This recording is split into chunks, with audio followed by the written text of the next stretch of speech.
Untayan Mutiara Nasihat. Untayan Mutiara Nasihat.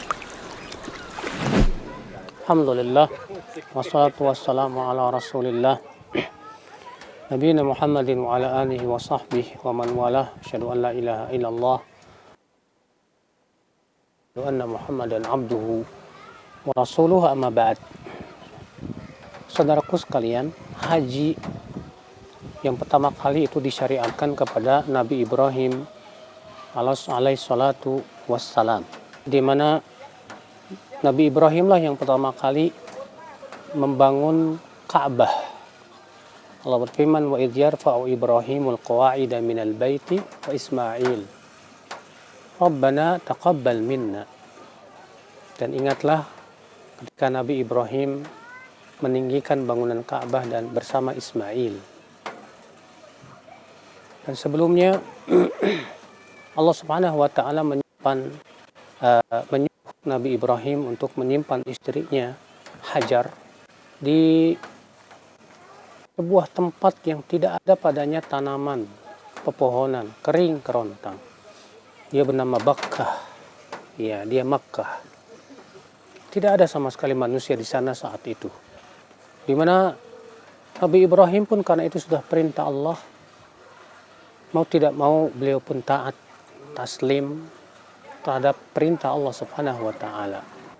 Ketika Nabi Ibrahim telah meletakkan Hajar bersama anaknya Ismail yang masih bayi, pergilah Nabi Ibrahim, lalu Hajar pun mengejarnya dan berkata, "Hai Ibrahim, kenapa engkau tinggalkan kami di tempat yang tidak ada apa-apa di sini? Hanya gunung batu saja." Nabi Ibrahim diam saja. Lalu kemudian kembali Hajar bertanya dan berkata, apakah ini memang sudah perintah Allah? Kata Nabi Ibrahim mengangguk iya. Apa kata Hajar? Subhanallah, ini menunjukkan akan keimanan. Ya.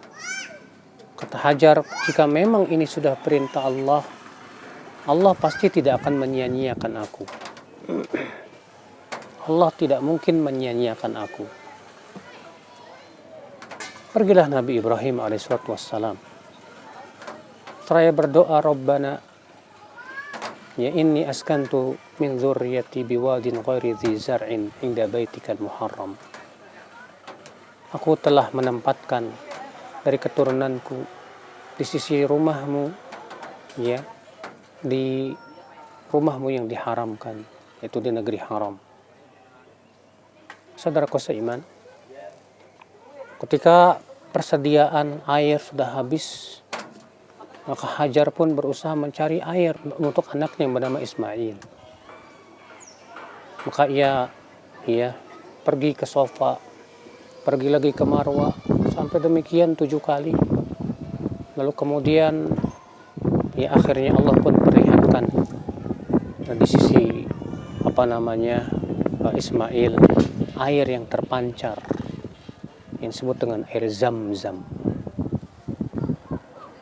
Ikhwata Islam, saudaraku seiman, itulah diantara sekelumit sedikit tentang sejarah haji yang kemudian Allah pun syariatkan haji kepada Nabi Ibrahim alaihissalatu wassalam. Allah berfirman, wa'adzin fin nasi ya'tuka rijala, dan beritahukanlah kepada manusia untuk berhaji, dan agar mereka datang baik dengan jalan kaki maupun dengan berkendara. Allah juga berfirman, walillahi 'alan nasi hajjul baiti, dan Allah telah mewajibkan kepada manusia untuk berhaji ke Baitullah karena Allah Subhanahu wa taala. Jadilah ia sebuah syariat dan menjadi rukun Islam yang kelima yang disyariatkan. Dan dahulu ketika Rasulullah SAW diutus di Mekah, orang-orang Quraisy pun melaksanakan haji, saudaraku. Tapi kemudian orang-orang Quraisy itu mengubah-ubah, berbuat bid'ah dalam agama. Di antara kebid'ahan yang mereka lakukan, bahwa untuk humus, itu maksudnya kaum Quraisy, wukufnya di Muzdalifah, tidak sampai Arafah. Kemudian kebid'ahan yang mereka lakukan yaitu mereka yang tidak membawa hewan hadyu, ya, maka dia harus tawaf sambil telanjang bulat tanpa secarik atau sehelai kain pun. Yang kemudian setelah Rasulullah SAW diutus dan menguasai kota Mekah, Rasul pun melarang itu semua dan mengembalikan ya syariat haji seperti halnya yang disyariatkan kepada Nabi Ibrahim alaihissalatu wassalam. Maka itulah sekelumit sedikit tentang sejarah haji, saudaraku. Yang jelas haji adalah merupakan ibadah yang Allah syariatkan. Ia adalah merupakan ibadah yang keutamaannya agung. Nabi SAW bersabda, man hajja walam yarfuth walam yafsuk raja'a ka yaumi waladatu ummuh. Siapa yang haji dan dia tidak melakukan kefasikan dan tidak melakukan rafath, kata-kata yang tidak baik, maka ia pulang dalam keadaan ya seperti dilahirkan oleh ibunya.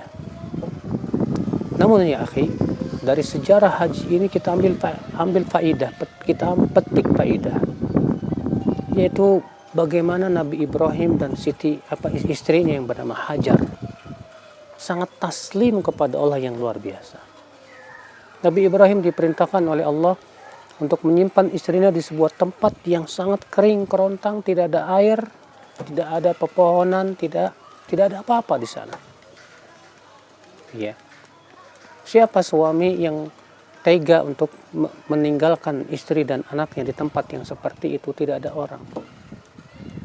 Tapi karena ini sudah perintah Allah, Nabi Ibrahim pun sami'na wa ata'na, pasrah kepada Allah. Demikian pula Hajar, ketika ia tahu itu sudah perintah Allah, dengan penuh keyakinan dia berkata, ya kalau memang ini sudah perintah Allah, Allah tidak mungkin menyia-nyiakan aku. Subhanallah, ini keagungan iman, kekokohan iman yang harusnya kita contoh, saudaraku. Kalau kita menjalankan perintah Allah, Allah tidak mungkin menyia-nyiakan kita. Ketika Ismail telah menjadi seorang pemuda, kembali Allah uji Nabi Ibrahim. Ya.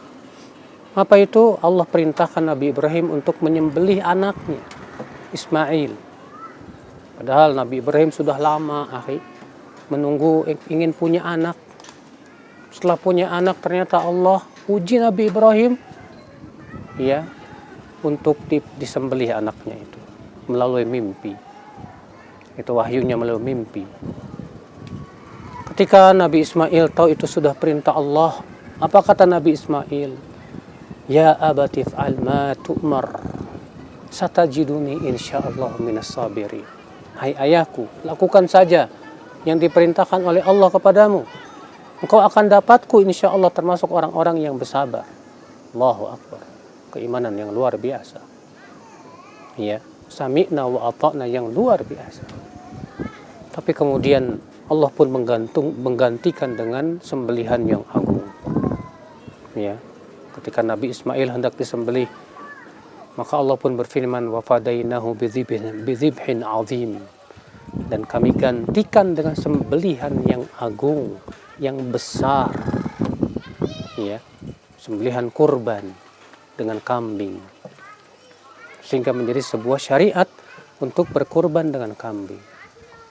Nah, saudaraku seiman rahimani wa rahimakumullah jami'an.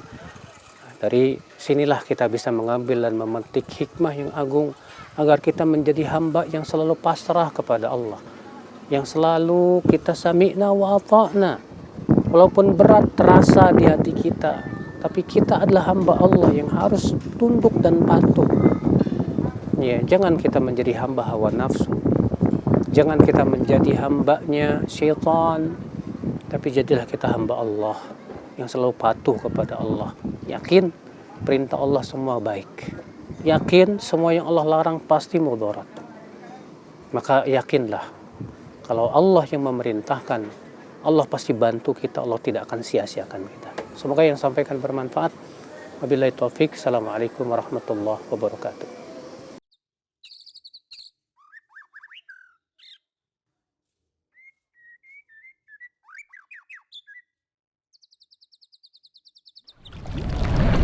Untayan Mutiara Nasihat.